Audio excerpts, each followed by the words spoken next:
Olá pessoal, aqui é o Rodrigo, sejam bem-vindos ao meu canal. Na videoaula de hoje nós vamos comentar o tema da mitologia à filosofia.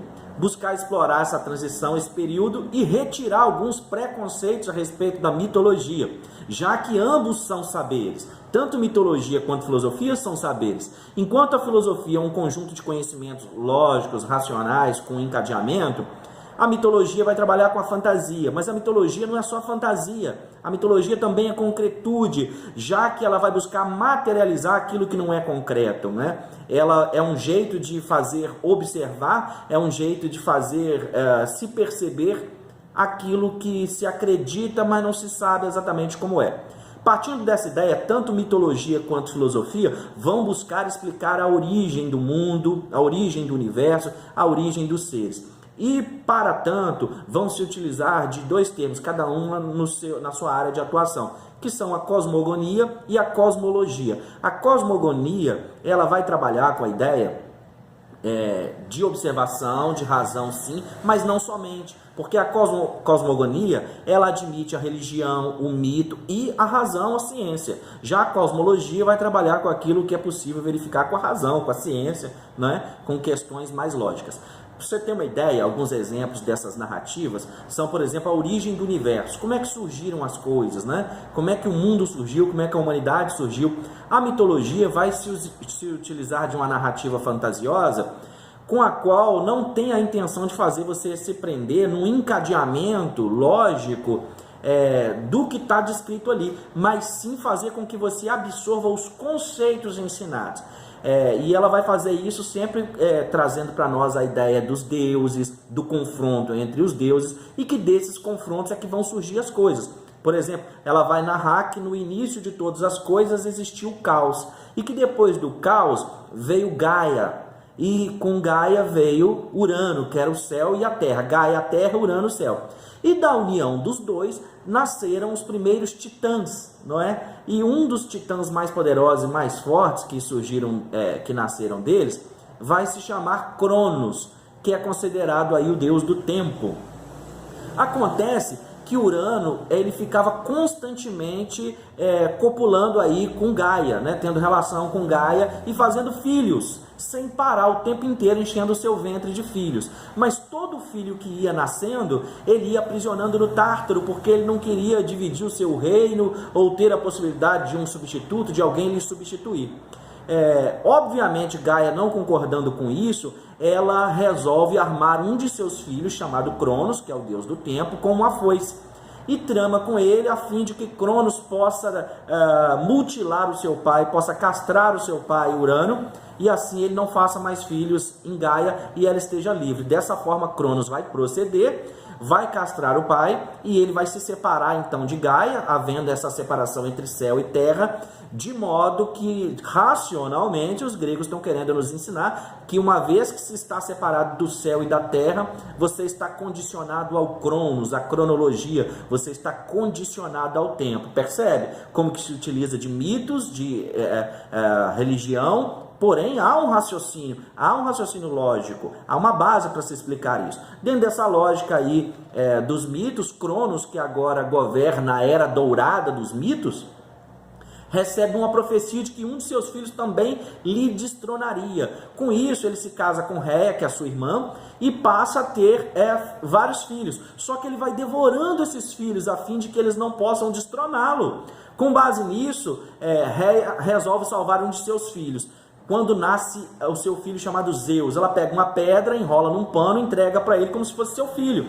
E Cronos então o devora pensando que está devorando Zeus. Ela então vai criando Zeus afastado dele e vai orientando de forma a se libertar e a poder vencer Cronos então e governar o mundo. Dessa forma ele vai proceder. Ele se alia aos titãs e junto com os titãs vai fazer com que Cronos possa vomitar os seus irmãos que ele devorou até então. E assim, através desse vômito, ele vai libertar Poseidon, por exemplo, Hades, e juntos com os titãs, Poseidon, Hades e Zeus, eles vão travar uma grande batalha entre titãs e esses novos deuses que vão habitar o Olimpo, liderados agora por Zeus, na Tinomaquia, que é a grande batalha entre os titãs e os deuses.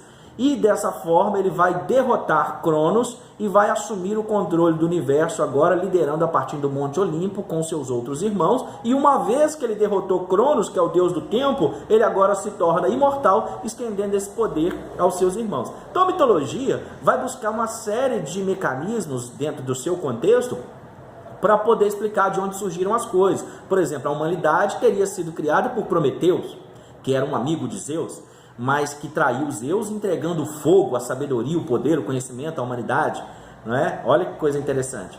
E também nós vamos ter dentro dessa mitologia Sísifo, que é o outro deus que trairia Zeus, ou deduraria Zeus, e por conta disso recebe uma punição de carregar uma pedra grande nas costas, subindo a montanha, e todo dia o peso dessa pedra faz com que ele volte abaixo da montanha, e continue todo dia no mesmo processo, demonstrando para nós que quando nos submetemos aí a certos mecanismos autoritários, nós vamos permanecer nessa rotina, fazendo o mesmo trabalho sem sentido e etc. Percebe como que a mitologia ela vai nos trazendo ensinos, vai nos trazendo conhecimento? Não é? E assim vários outros mitos vão trazer para nós uma forma de esclarecimento, já que o mito ele materializa, como eu disse, o que não é concreto, e tem a função de explicar algo que não se vê, mas se acredita. Acho que esse é um ponto muito importante. O mito ele tem a função de explicar algo que você não vê, mas que você acredita. E através dos mitos isso vai tomando forma, vai tomando jeito. O mito ele é mediação, né? E ele é passivo de construção, de reconstrução, de atualização. Os mitos são um meio muito importante, muito interessante para se trazer o conhecimento, para se explorar essa busca. Tanto que a psicanálise, por exemplo, também se utiliza dos mitos, né? Então, mitologia e filosofia vão buscar explicar a origem do mundo, a origem dos seres e trazer à compreensão coisas que de outra forma não seria possível falar, não seria possível explicar. Por que eu estou dizendo isso? Porque existem dois grupos. Existe um grupo que acredita que há uma ruptura entre mitologia e filosofia, já que filosofia é o conjunto de conhecimentos racionais e lógicos, é o amor à sabedoria, e a mitologia vai se utilizar de fábulas e fantasias, então não podendo haver uma continuidade entre os dois. Os seguidores dessa ideia vão ser representados aí de uma maneira mais clara pelo filósofo Hegel. Ele vai ser aí o principal expoente que vai dizer que tem que haver uma ruptura, porque não há aliança entre a razão e essa fábula, essa fantasia. E há um outro grupo que crê o contrário disso, que acredita que há sim uma continuidade entre mitologia e filosofia. E esse grupo vai ser representado aí mais por Comfort, que vai dizer que há sim razão nos mitos, conforme eu citei aqui, há sim razão nos mitos, há uma razão de ser, e que o mito ajuda a explicar muita coisa. Portanto, eu acredito que a continuidade seja um caminho de não rejeitar o trabalho do mito, tanto no passado quanto no presente. Logo depois desse momento, desses choques, começa a surgir então a era chamada pré-socrática, onde nós vamos ter o primeiro filósofo aí chamado Tales de Mileto, que vai buscar compreender a origem das coisas, a natureza das coisas, o universo. Inclusive, para esse momento filosófico, é muito importante nos apropriarmos do conceito de 3 palavras. Muitas outras palavras importantes vão aparecer na filosofia, mas é preciso ter uma compreensão do conceito claro de logos, de physis e de arqué. Logos vai ser a razão, o discurso racional, o discurso lógico, né? Por isso que nós temos aí várias palavras e as ciências acompanhadas da palavra logos. Psicologia, né? Arqueologia e por aí vai, porque o logos é o discurso racional, é o discurso lógico.